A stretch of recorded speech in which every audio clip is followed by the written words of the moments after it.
Вы смотрите программу «Неделя».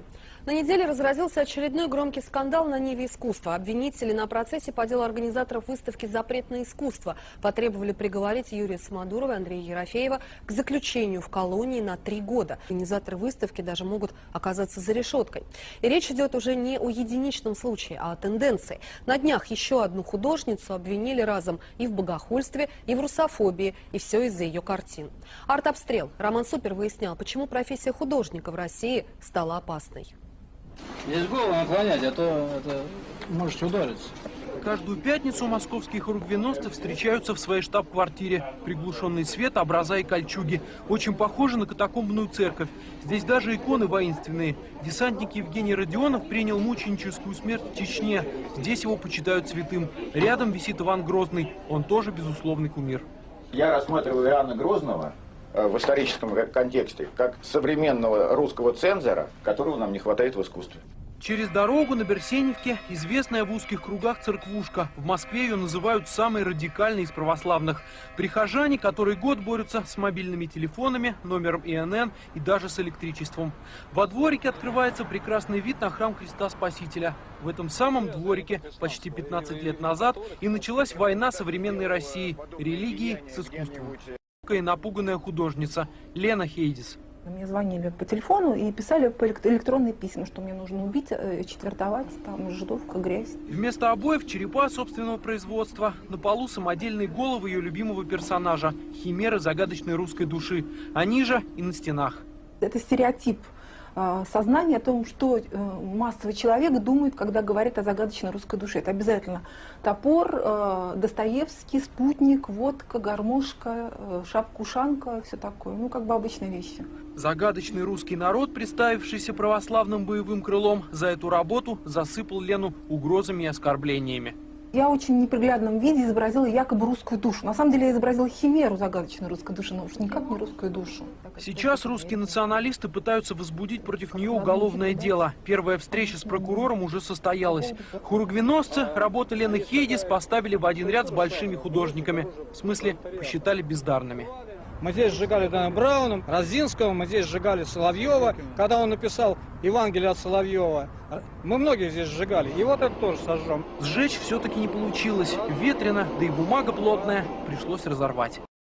Moscow contemporary artist Lena Hades said she has been interrogated by district prosecutors for allegedly inciting hatred against Russia with 2 paintings that show the country in a negative light. Hades said the investigator had a huge file with printouts of her comments in LiveJournal, an online diary website, and previous exhibits. She said she is being threatened with up to 2 years in prison, and that the case started after nationalists filed more than 300 complaints against her. A provocative painting by Lena Hades, a Moscow artist, depicts a double-headed eagle holding a vodka bottle, an anti-Semitic banner, a harmonica, a satellite, and a Dostoevsky novel. Another of her works shows Petrushka, a folklore character, peeking from behind a curtain, half of which bears obscenities and the other half a prayer. These pictures might land her in jail on charges of extremism for inciting hatred against Russians, or they might lead to the repeal of a clause in the criminal code that makes it a crime to incite ethnic hatred, which is exactly what ultranationalists want. Ultranationalists, who have been harshly targeted for inciting ethnic hatred, said they had filed complaints against Hades in hope that a criminal case would change the law. Moscow's Basmany district branch of the investigative committee has opened a preliminary case against Hades. Spokeswoman Natalia Leontieva said, Hades, 50, faces up to 2 years in prison on charges of inciting ethnic hatred and an additional 3 years for organizing the group to violate human rights, she said. Hades said she had no idea what the group she is charged with creating could be and that an investigator who interviewed her on Monday only mentioned the charge of inciting ethnic hatred. The investigation was opened on the request of a group of citizens who submitted their complaint about Hades more than 2 years ago, Leontieva said. She refused to identify them, citing ethical reasons.